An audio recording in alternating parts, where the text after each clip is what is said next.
Right برادران نے پہلا موٹرائزڈ ایئر کرافٹ طیارہ ایجاد کیا ہوگا، لیکن 9ویں صدی کے انجینئر عباس بن فرناس کو پہلا انسان سمجھا جاتا ہے جنہوں نے ریشم کی لکڑی اور حقیقی پروں کے جوڑے کی مدد سے ہوا میں پرواز کی۔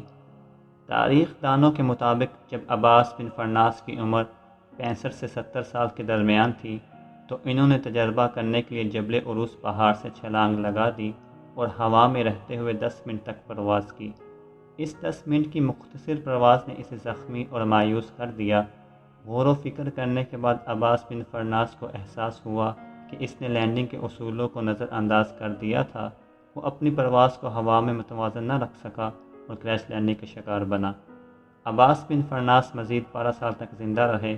اس نے محسوس کیا کہ لینڈنگ دم اور پروں کے درمیان اشتراک کے کام کے ذریعے حاصل کی جاتی ہے، اور اس نتیجے پر وہ پرندوں کی پروازوں اور ان کی لینڈنگ کے کئی دہائیوں کے مطالعے کے بعد پہنچا۔ یہ عباس بن فرناس ہی ہیں جو کامیابی کے ساتھ اس نظریے کے پیچھے ہونے کا دعویٰ کر سکتے ہیں جس نے پرندوں کی نقل کرنے والا طیارہ اور اس کے پروں کو پھر پھرا کر پرواز کرنے والا طیارہ بنایا تھا۔ اس کے اڑنے والی مشین کے خاکے 20ویں صدی کے آخر میں ایوییشن انجینئرنگ کا سنگ بنیاد بن گئے تھے۔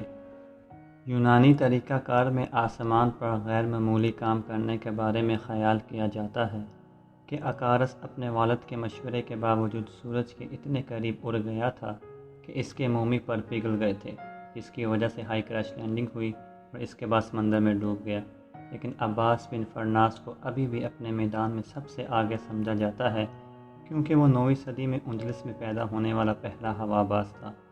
کچھ تاریخی بیانات سے پتہ چلتا ہے کہ عباس بن فرناس، جس نے پہلی بار 850 کی دہائی میں ریشم اور پرندوں کے پروں میں لپٹے لکڑی کے تختوں سے پنکھ بنائے تھے اور قرطبہ کی سب سے اونچی مسجد کے اوپر پروں کو پہن کر چھلانگ لگا دی، حالانکہ اس کی یہ کوشش ناکام رہی اور وہ خوش قسمت تھا کہ گرنے میں کوئی ہڈی نہیں ٹوٹی۔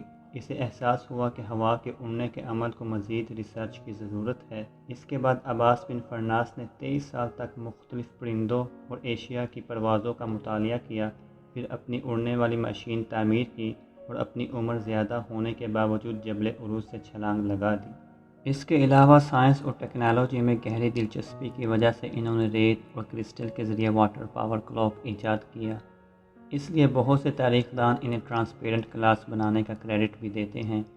اندلوسین گلاسز بھی انہوں نے بنائی جو کہ سٹل ڈیمانڈ میں ہے، اور آج بھی اس سے بصری طور پر فائدہ اٹھانے والے انہیں استعمال کرتے ہیں کیونکہ انہیں لینس بنانے کا کریڈٹ بھی جاتا ہے جس سے پڑھنے میں مدد ملتی ہے۔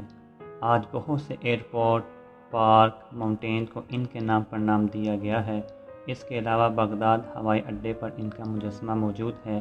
اسپین میں گوادلکیور دریا پر پل بھی انہی کے نام پر بنایا گیا ہے۔ مؤرخین کا کہنا ہے کہ ان کی موت ان کی چوٹ کی وجہ سے جلد ہوئی۔ His contribution have changed the whole world and still billions of people get benefit from his contribution. May Allah have mercy on him.